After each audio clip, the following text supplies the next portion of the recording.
तर पुण्यातला पाचवा आणि शेवटचा मानाचा गणपती केसरीवाड्याचा गणपती विसर्जित झालेला आहे।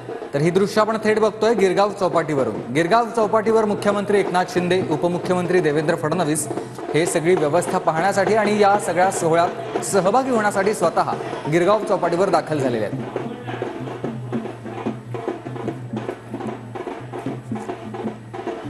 परळचा राजा हा देखील गिरगाव चौपाटीपर्यंत आता पोहोचलेला आहे। सकाळी राजाची मिरवणूक निघालेली होती, मात्र आता संध्याकाळी 7:30 नंतर बाप्पाची मूर्ती ही विसर्जन मिरवणूक थेट गिरगाव चौपाटीवर दाखल झालेली आहे। मात्र गिरगाव चौपाटीवर मोठ्या प्रमाणात इतर देखील संपूर्ण मुंबईभरातून वेगवेगळ्या मंडळांच्या मूर्ती येत असतात, त्यामुळे विसर्जन मिरवणूक इथवर येऊन बराचदा रखडते। कारण जोपर्यंत पुढच्या मूर्ती विसर्जित होत नाहीत तोपर्यंत इतर मंडळांच्या आलेल्या मूर्ती या बाहेरच थांबवल्या जातात।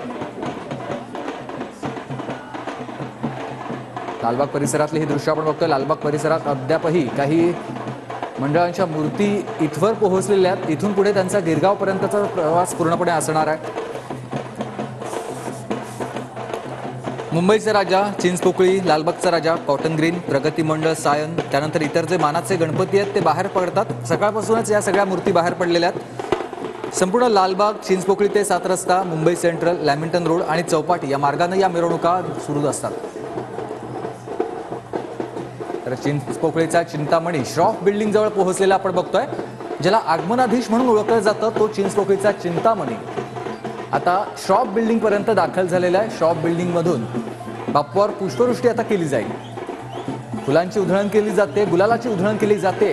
गणपती बाप्पा मोरया, पुढच्या वर्षी लवकर या असा जयघोष या सगळ्या भक्तांकडून निनाद होत असतो।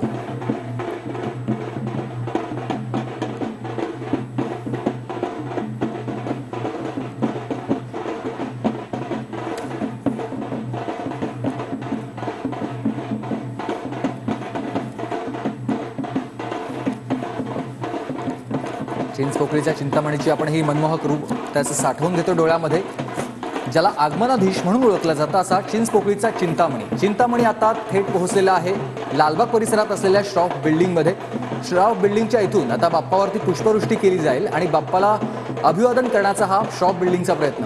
गेल्या 50 ते 55 वर्षांपासून श्रॉफ बिल्डिंगच्या या सगळ्या रहिवाशांकडून येणाऱ्या प्रत्येक महत्त्वाच्या किंवा मोठ्या मोठ्या मंडळांच्या मूर्ती आहेत त्या मूर्तींवर पुष्पवृष्टी केली जाते आणि बाप्पाप्रती आपला भावना व्यक्त केल्या जातात। तर दुसऱ्या बाजूला गिरगाव चौपाटीवर मुख्यमंत्री एकनाथ शिंदे, उपमुख्यमंत्री देवेंद्र फडणवीस सध्या उपस्थित असलेले पाहायला मिळतात। या संपूर्ण विसर्जन सोहळ्यात ते सहभागी झाले।